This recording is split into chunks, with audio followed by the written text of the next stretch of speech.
noite, turma 20. Tudo bem? Espero que vocês estejam bem, estejam com saúde, estejam se cuidando, porque nossa aulinha está acabando, nosso conteúdo de saúde coletiva está sendo finalizado. Ainda vamos ter uma aula dentro da parte, quando a gente voltar, né? Dentro da parte da sala de aula mesmo. Mas nosso conteúdo finaliza, tá? Hoje é nossa penúltima aula e a gente vai falar sobre promoção da saúde novamente, mas dentro da parte do postinho, da política de atenção básica. Peço a vocês que assistam às aulas, por favor, porque senão não vai contar presença, vocês têm que assistir a aula do começo ao fim. Peço também que vocês façam as atividades. Quem ainda não enviou por algum problema no acesso, a Isabela já me comunicou. Vocês precisam falar com ela, para ela falar com o pessoal da TI, para organizar o acesso de vocês, tá bom? Então vamos lá. Instrumentos de emancipação do SUS. Esses instrumentos de emancipação, gente, nada mais são do que formas da gente atender o nosso paciente dentro do SUS, principalmente no postinho. Então vamos entender o que significa acolhimento. Neste tema trabalha-se a escuta, valorizando as queixas e problemas do paciente. Então, quando está cliente ali, quando está cliente, é porque na área, principalmente na área particular, a gente costuma muito falar cliente, porque o hospital não deixa de ser uma empresa, né? E no postinho, a gente costuma falar muito paciente. Então, você pode chamar de cliente, você pode chamar de paciente, sendo o respeito, né, a nossa prioridade. Como que a gente produz acolhimento, gente? O simples fato de vocês produzirem saúde no paciente de vocês, basta ouvir. O paciente chega lá e fala assim, deixa eu lembrar aqui de uma aluna, Natália. Técnica de enfermagem Natália, trabalha lá no postinho da 14, receba a benção, Natália. Todos vocês recebam a benção. Natália, eu tô com meu filho de 4 anos, ardendo em febre em casa. Tem pediatra hoje? A Natália pode ser aquela técnica que diz assim, não tem. Pronto. Ou a Natália pode ser aquela técnica de enfermagem que diz assim, mas o que aconteceu? Eu não sei, ele está com a garganta inflamada, eu acho. E a mãe está desesperada, né? E ele está ardendo em febre, eu não sei o que fazer. Eu já levei no hospital e ninguém quer atender meu filho. A Natália diz assim, olha, a gente não tem um pediatra, mas a gente tem um clínico. Traz seu filho, pode buscar. A mãe vai lá, busca o filho, ele é atendido no postinho, é medicado e fica bem. Isso é acolhimento, gente. Professora, mas assim não acontece. Vai acontecer quando vocês se formarem, porque vocês serão esse tipo de profissional. Eu espero muito que vocês sejam esse tipo de profissional. É aquele profissional que ele faz realmente o trabalho dele com todo carinho. A área da saúde, gente, não é para qualquer um. A área da saúde é para quem realmente está ali para cuidar das pessoas, principalmente na nossa enfermagem. Então, acolhimento, você valoriza a queixa e o problema do cliente para tentar solucionar as queixas e os problemas dele, principalmente quando você escuta o paciente, tá?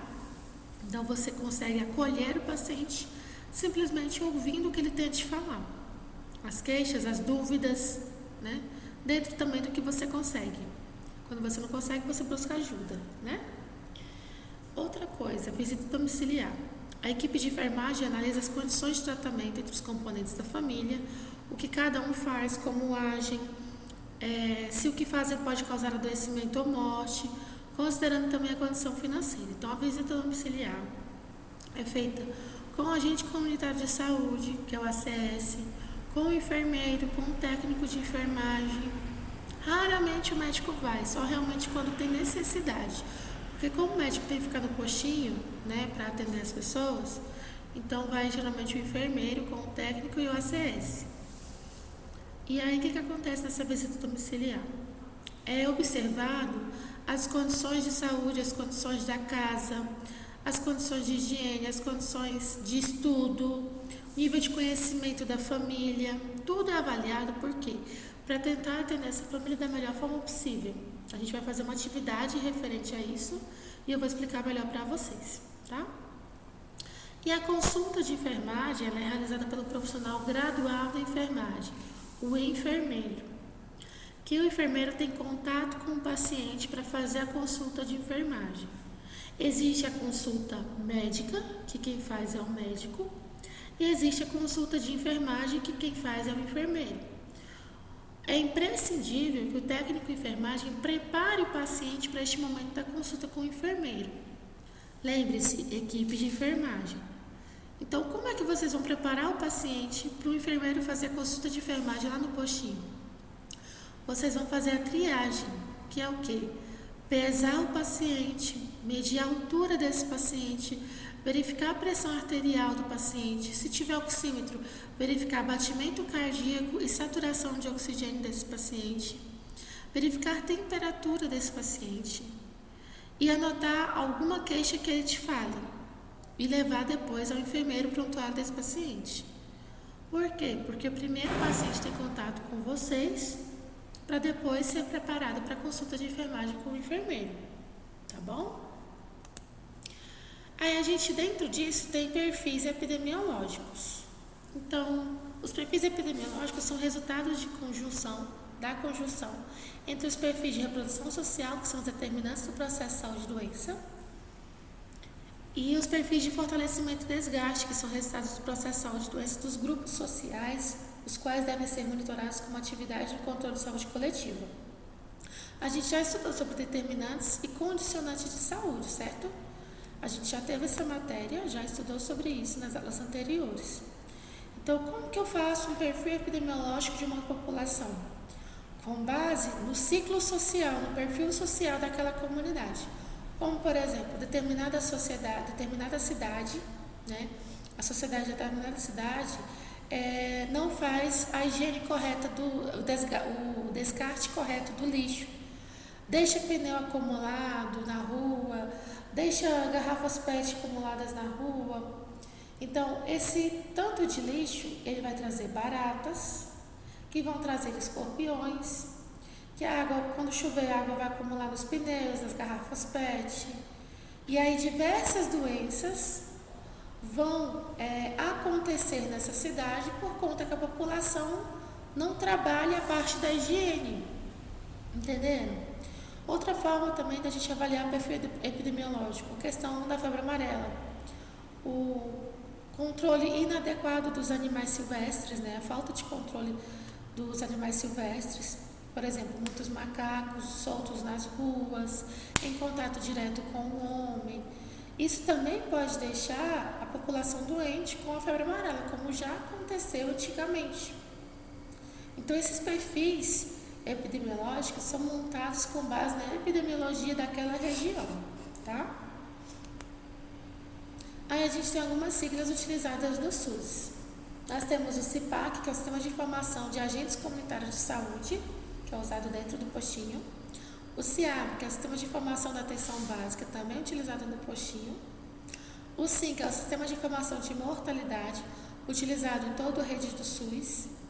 O SINASC, que é o Sistema de Informação de Nascidos Vivos, que também é utilizado em toda a rede do SUS. O CIASUS, que é o Sistema de Informação Ambulatorial do Sistema Único de Saúde, né, do SUS. Ele é utilizado principalmente na parte ambulatorial. O SISVAN é o Sistema de Informação da Vigilância Alimentar e Nutricional, utilizado principalmente por nutricionistas, médicos, enfermeiros e técnicos de enfermagem com agentes comunitários para saber principalmente se tem alguma criança que está desnutrida, abaixo do peso ou acima do peso demais. Tudo é feito um monitoramento para esse sistema. O SINAM, que é o Sistema de Informação de Agravos de Notificação, que é nele que a gente faz a notificação de doenças, né, principalmente doenças que são infecciosas, né, doenças que altamente infecciosas. E o SINAM, gente, a gente faz muito uso dele, principalmente dentro das notificações. A gente costuma fazer notificação de doenças compulsórias, né, que a gente costuma falar, doenças de notificação compulsória. E aí, o portal SINAM, ele tem muito disso, né? Ele nos mostra bastante essa parte toda das doenças de notificação compulsória. Um exemplo é o coronavírus, né, é a Covid-19, para fazer justamente o controle de quantas pessoas estão adoecendo dessa doença naquela região. O SIM é o Sistema de Informação de Mortalidade, né, para saber se, como eu já tinha colocado ali em cima, para saber se o número de pessoas que morrem de determinadas doenças, né? O SINASC, que é o Sistema de Informação de Nascidos Vivos, tá repetido. É bom que vocês gravam, né? E o LNC, que é a lista de notificação compulsória. Essa lista de notificação compulsória, ela está dentro do site do SINAM, tá? Se vocês quiserem depois dar uma olhadinha, o site do SINAM é... Deixa eu lembrar. Portal sinam.saude.gov.br, que ele é dentro do site do Ministério da Saúde, tá?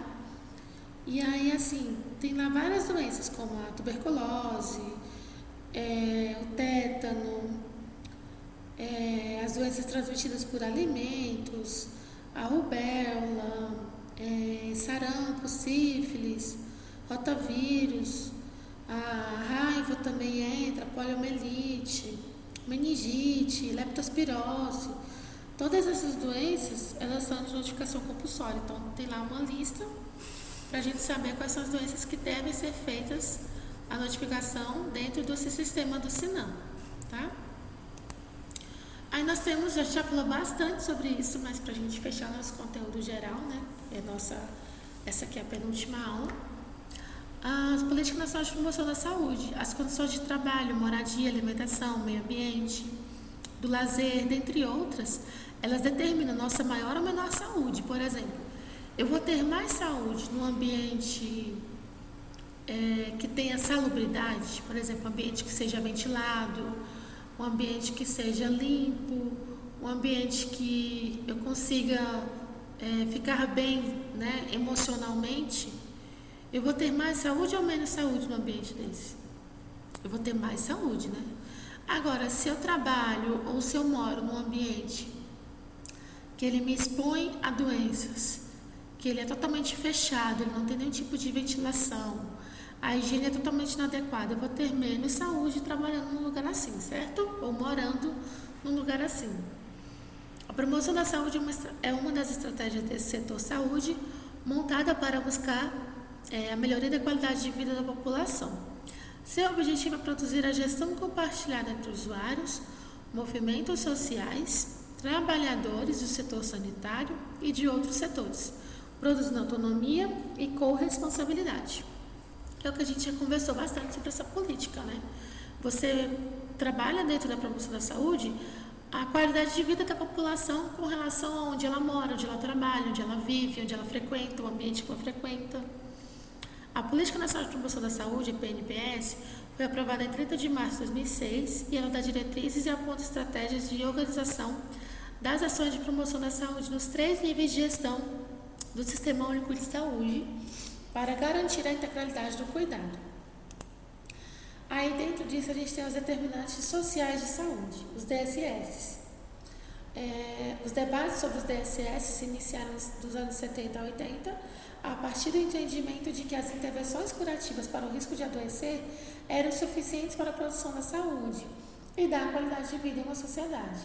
As condições como classe social, escolaridade, segurança alimentar, habitação, moradia, acesso a serviços e bens públicos vem desafiando a execução de práticas intersetoriais como estratégias provocadoras de mudanças no nível de saúde dos indivíduos e grupos sociais. São as condições sociais em que as pessoas vivem e trabalham, ou as características sociais dentro das quais a vida transcorre. Foi Tarlov que falou isso em 96. O que acontece? É muito interessante que a gente pense, né, que não é só a gente que está exposto ao risco de adoecer como profissional de saúde. A população está muito exposta, porque todas essas condições aqui, elas são avaliadas, digamos, semanalmente, né? Pelo menos deveriam. pelos gestores municipais, gestores estaduais, gestores federais, porque eles têm acesso aos documentos que nós da área assistencial, a gente envia para eles. Por exemplo, determinada cidade tem metade da população com nível médio, né? Nível fundamental de escolaridade.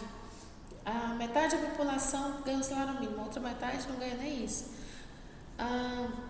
Os alimentos, a população não costuma lavar para poder fazer uso. A habitação não mora em locais adequados, né? Mora na beira do rio lá, corre risco de ter deslizamento de terra. Então, tudo isso é avaliado e tudo isso determina a nossa saúde, tá? O processo de saúde-doença, ele é super interessante porque ele não é... A gente já estudou sobre conceitos pela OMS, né?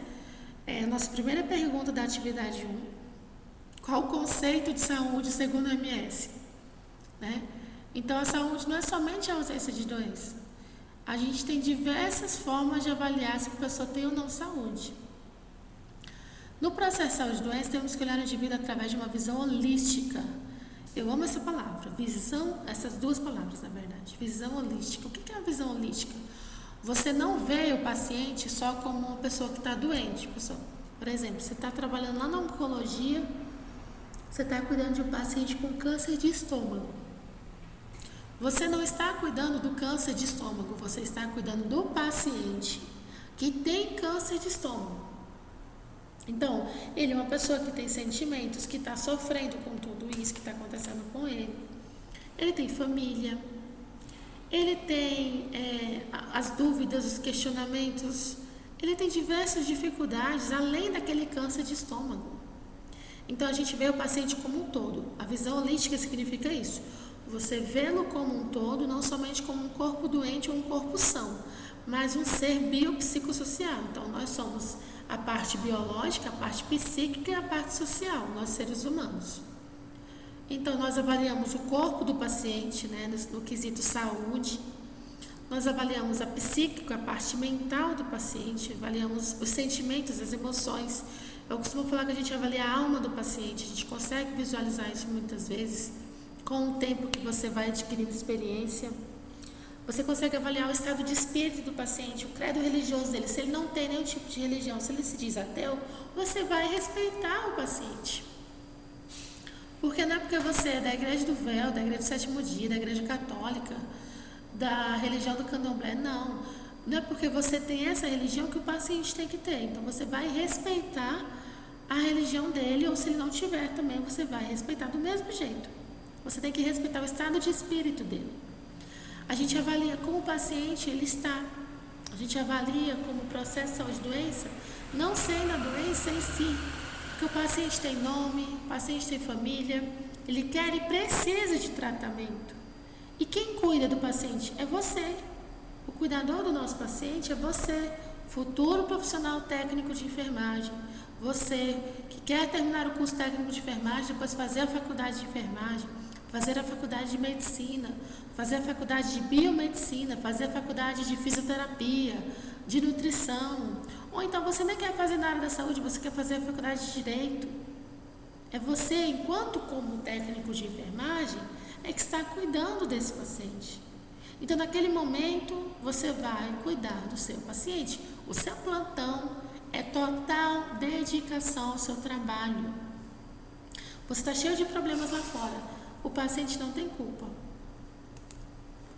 E o que a gente vai avaliar com relação aos principais fatores de risco que esse paciente está exposto, né? Os fatores de processo de saúde e doença, gente, em primeiro lugar, olha que interessante, é o sedentarismo. Por que o sedentarismo? Porque a pessoa que é sedentária, que ela não faz nenhum tipo, não precisa fazer atividade física de correr, de fazer academia e tal, mas o simples fato de você sair da sua casa e caminhar até a padaria mais próxima, digamos a padaria na outra quadra, ou você ir na parada de ônibus, sabe? Poucas coisas já deixam você menos sedentário. O sedentarismo, ele, como eu falo, ele costuma até atrofiar os nossos órgãos, nossos músculos, as nossas juntas, como dizem várias pessoas, né? Que são as nossas articulações, que a professora de anatomia não escute. Não é junta, gente, são articulações. E segundo, o tabagismo, não preciso nem explicar o porquê, né? Que o cigarro faz tanto mal.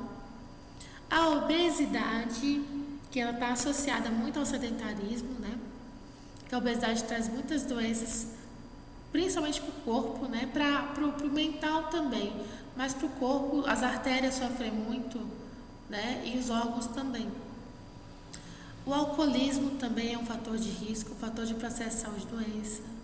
O estresse, então, nessa pandemia, né? Quase matou todo mundo. Não foi nem o corona, foi o estresse, né? Baixa autoestima. Isso é muito sério, porque pessoas com baixa autoestima, elas costumam entrar na depressão e o suicídio vem como consequência disso. Então tem muito a ver também. Nós temos que trabalhar muito isso no paciente. O uso incorreto de medicamentos. Já viu aquela pessoa, não sei se tem algum de vocês na sala de vocês. Quando a gente voltar para a sala de aula eu vou conhecer melhor vocês. Mas tem aquela pessoa, vocês devem ter algum amigo, ou vocês talvez sejam assim, algum de vocês, que para toda dor ela tem um remédio na bolsa. Ou então ela te indica um remédio. A pessoa já fez medicina e sabe que o remédio funciona. Professora, mas a minha amiga falou e eu tomei o remédio e fiquei boazinha. Certo. Mas o remédio foi passado por um médico? Não, ela comprou porque o balconista da farmácia falou. Então, gente, o balconista da farmácia, ele não é médico, ele não é farmacêutico. Quem pode prescrever medicação para vocês ou é o enfermeiro no postinho ou é o médico. No postinho e na vida fora. O farmacêutico, ele conhece e ele te indica dentro da farmácia os medicamentos com aquele princípio ativo. Professora, mas o balconista da farmácia, ele tem boa vontade, gente, mas não pode se automedicar. É muito errado, porque a gente atinge algum tipo de órgão da gente lá e depois só Deus para salvar. Outra coisa também que faz parte de todo o processo de saúde e doença, que é um fator de risco, é o uso inadequado da alimentação. Isso é tão sério porque, assim, eu gosto de comer. Acho que vocês também. Mas o uso inadequado, quando a gente fala, é o quê? Aquela pessoa que só gosta de comer bobagem. Fast food, então, a vida da pessoa se resume a fast food. Não pode, gente. Professora, que a vida inteira eu comi assim. Pois é, vamos mudar? Por quê?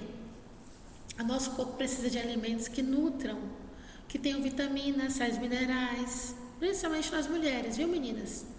A gente tem que ter uma alimentação muito, muito balanceada, porque os nossos ovos, nossos ovários, né? Os nossos ovos, sim, porque quem quer engravidar precisa ter uma alimentação adequada para não adquirir a síndrome do ovário policístico, por exemplo, que está muito associada ao açúcar, à farinha branca, que a farinha branca é dos pães, do arroz, né? De tudo isso.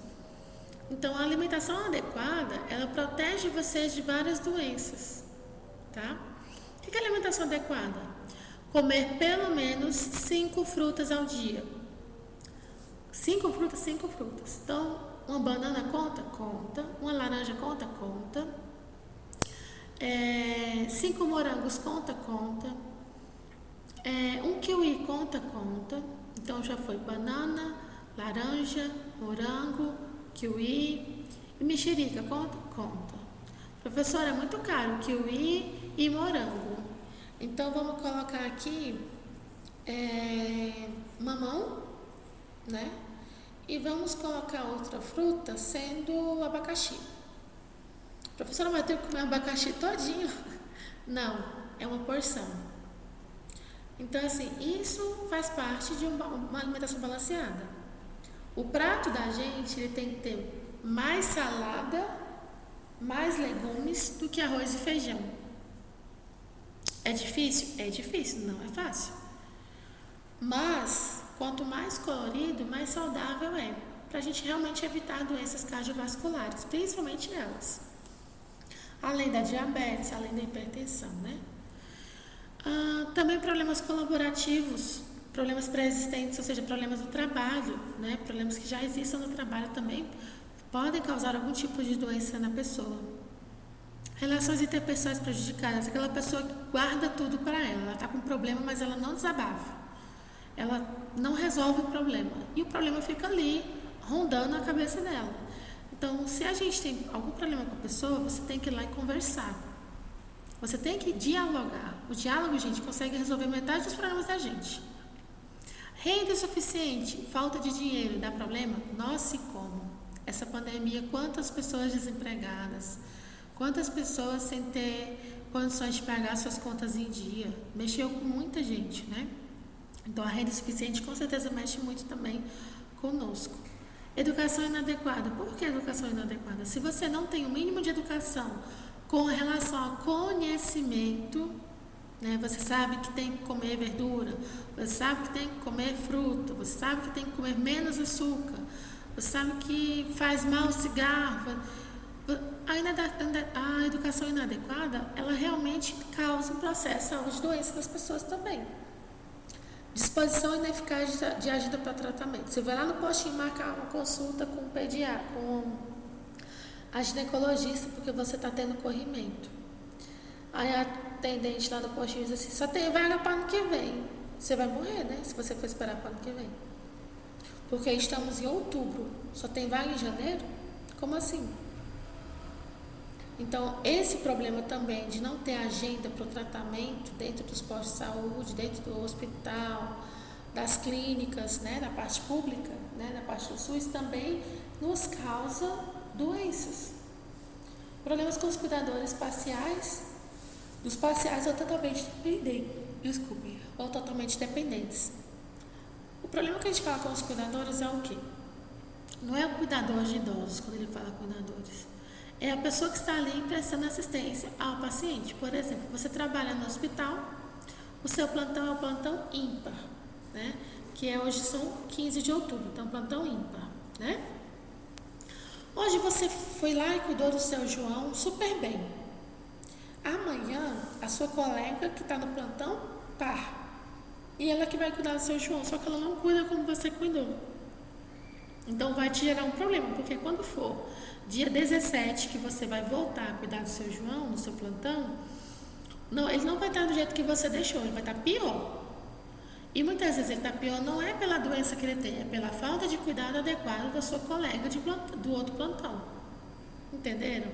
Então esses tipos de problemas também acontecem bastante no hospital. É uma peleja, gente. É muito difícil porque todo mundo tem que fazer a sua parte, né? Então isso também pode causar um processo de saúde e doença complicado. É um fator de risco também. Aí como que a gente identifica os principais grupos de risco do processo de saúde e doença? A gente faz a visita domiciliar. Então na visita domiciliar nós vamos fazer diversas perguntas para aquela família. E geralmente o agente comunitário de saúde já fez isso, mas a gente muitas vezes também costuma fazer, dependendo do local, né? Principalmente no interior. Então, as perguntas mais comuns são referentes ao trabalho, à renda familiar, à alimentação, à moradia e habitação, ao saneamento básico da família, à educação, ao transporte e o acesso a serviços de saúde daquela família, tá? Então, em relação ao trabalho, a gente vai ter que entender essa família e vai ter que fazer as seguintes perguntas. Quem trabalha na casa? São participantes do mercado formal ou informal? É trabalho escravo? Tem direito à alimentação e salubridade? Qual a renda familiar? O chefe de família é o único provedor? Em relação à alimentação, a família recebe cesta básica? Há algum membro desnutrido? Em relação à moradia e habitação, qual o tipo de construção? De alvenaria, barro, madeira? A gente ajuda, né, a família a entender. Quantos cômodos tem? É bem arejada? Recebe iluminação natural? É adequada para a leitura? Ou seja, tem luz, né, para as pessoas conseguirem fazer algum tipo de leitura, no caso se tiver crianças, adultos, enfim.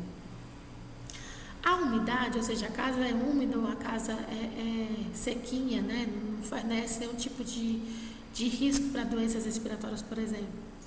A rede elétrica, onde fica o botijão de gás? O banheiro é de uso coletivo? A higiene é adequada?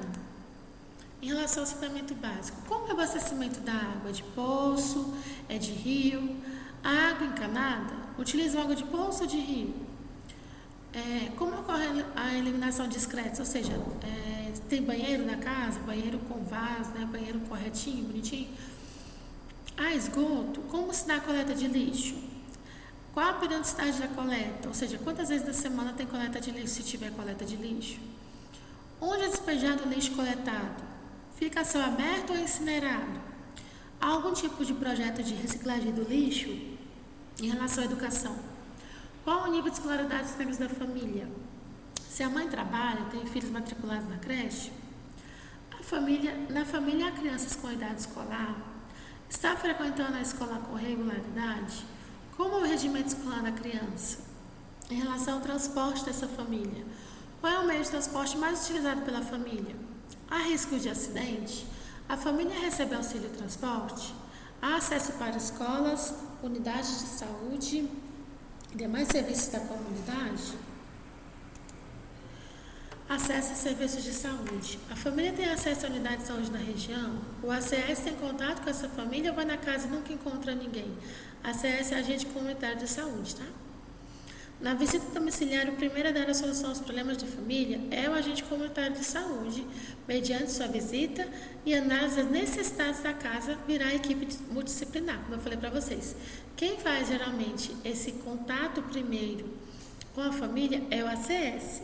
Nós vamos de acordo com a análise dele de necessidade de uma equipe multidisciplinar, no caso nosso.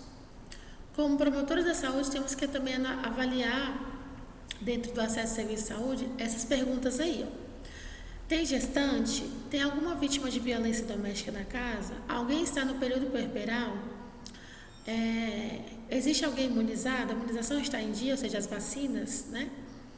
Há hipertensos e diabéticos cadastrados no programa, ou seja, tem um programa Hiperdia dentro do Ministério da Saúde.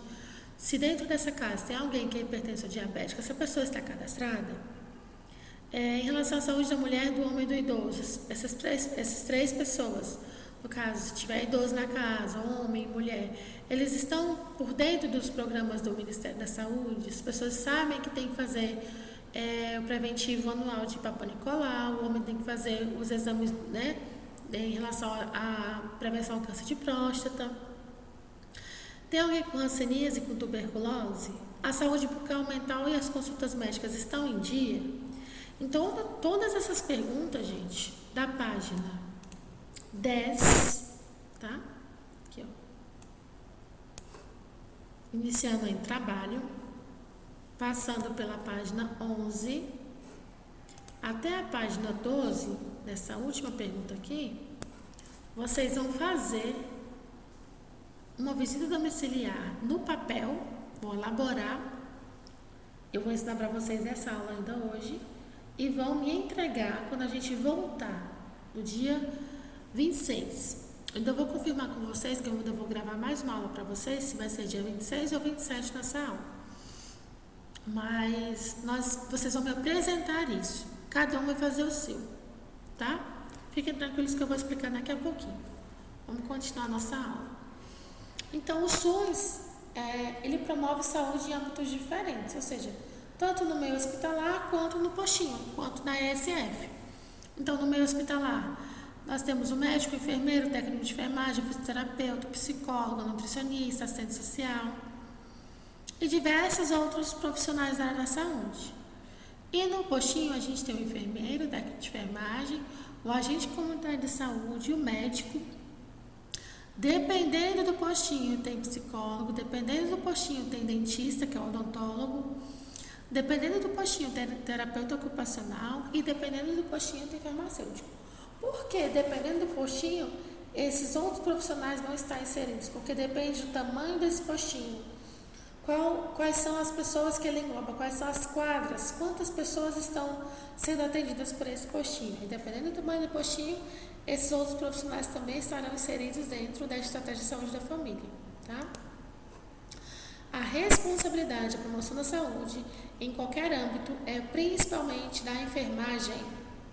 pois a mesma mostra-se como sendo a face coordenadora dos sistemas que oferecem saúde, na esfera federal, estadual ou municipal.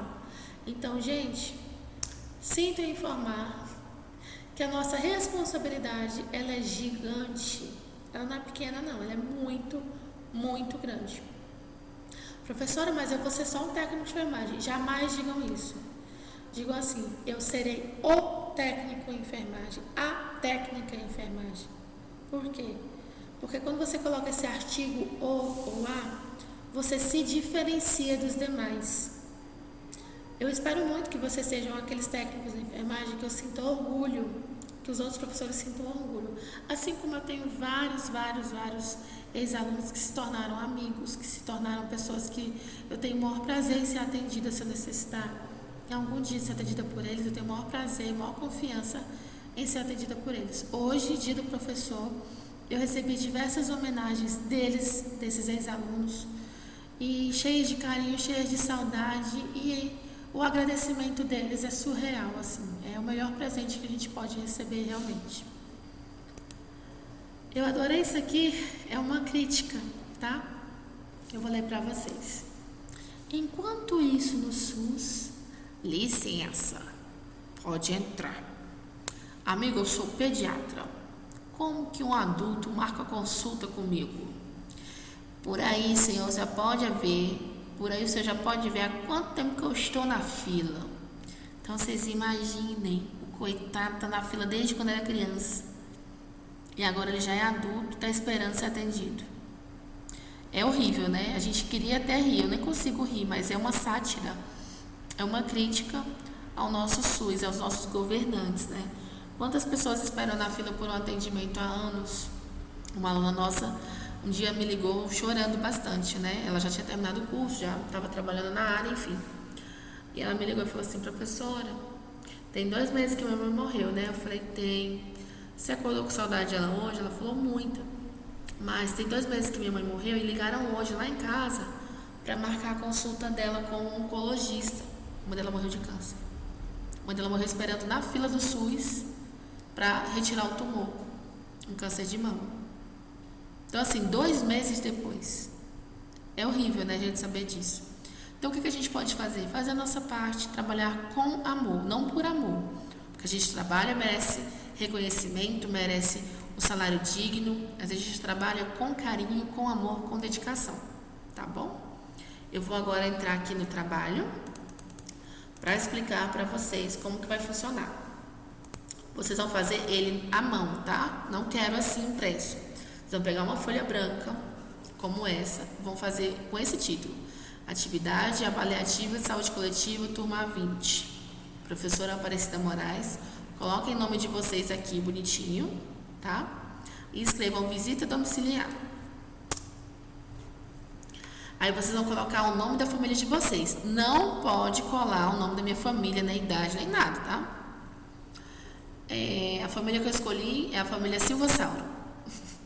Então, nós temos o seu José da Silva Sauro, que é o pai, tem 50 anos. A dona Maria Oliveira da Silva Sauro, que é a mãe, tem 45 anos.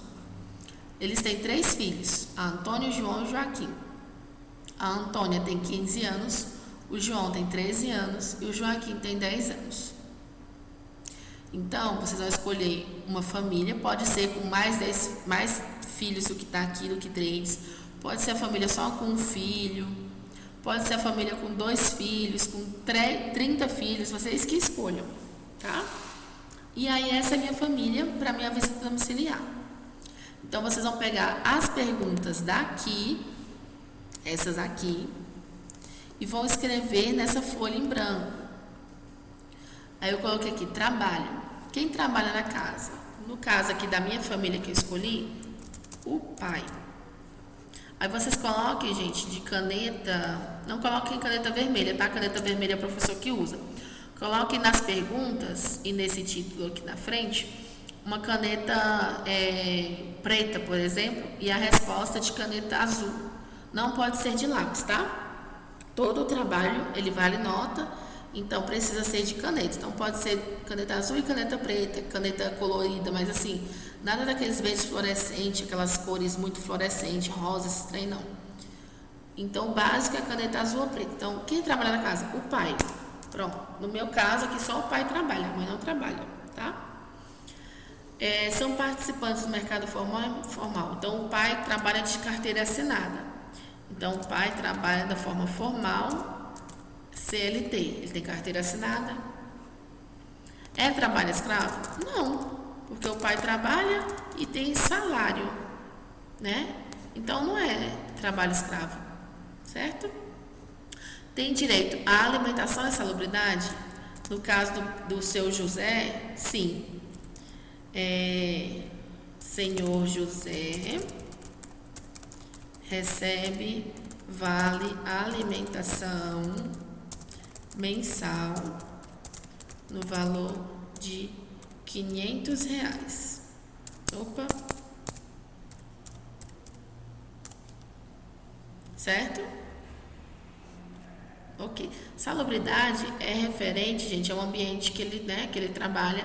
Se ele trabalha em algum ambiente insalubre e tudo mais. Como ele não trabalha, que eu vou explicar para vocês, ele não recebe a salubridade. Renda familiar. Qual é a renda familiar? O seu José tem um salário, uma vergonha, né? Que ele ganha mais do que vocês, técnicos de enfermagem do hospital particular. R$ 1.500, que é a renda da família, né? Que é o salário dele. O chefe da família é o único provedor? Sim. A família recebe cesta básica? Não. Porque a família não está cadastrada em nenhum programa do governo. Há algum membro desnutrido? Não. Aí eu vou melhorar aqui para vocês entenderem. Quem trabalha na casa? O pai. Trabalha como empacotador em um supermercado. Professora, mas não existe? Não, existe. Minha família eu escolhi assim, tá? Meu sonho é que toda pessoa que trabalhe ganhe salário mínimo desse aqui. Então, esse pai trabalha e ele trabalha como empacotador no supermercado. Vocês vão responder dessa forma. Vocês vão escolher a família, vão escolher qual é a função, qual é o trabalho do pai. Se a mãe trabalha, vocês escolhem também uma profissão para a mãe e vão responder.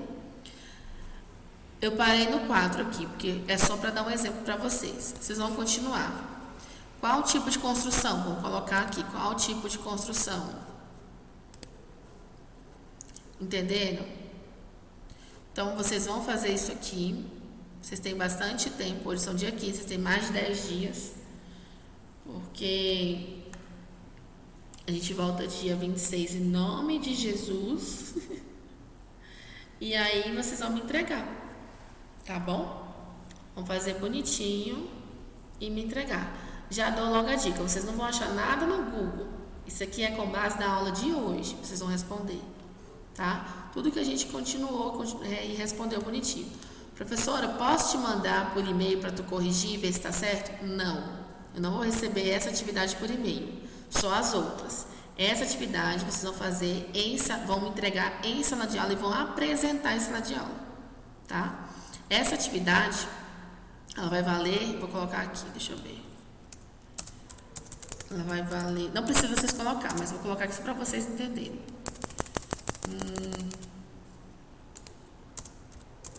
Vai valer 8 pontos. Bastante ponto, né? Aqueles exercícios anteriores que vocês já me entregaram, já valem nota também. Quem me entregou dentro do prazo vai ganhar ponto de pontualidade. Quem vai me entregar fora do prazo não vai ganhar ponto de pontualidade, vai ganhar o ponto só da atividade recebida, tá? Porque pontualidade ganha ponto, né? Com certeza, isso é óbvio.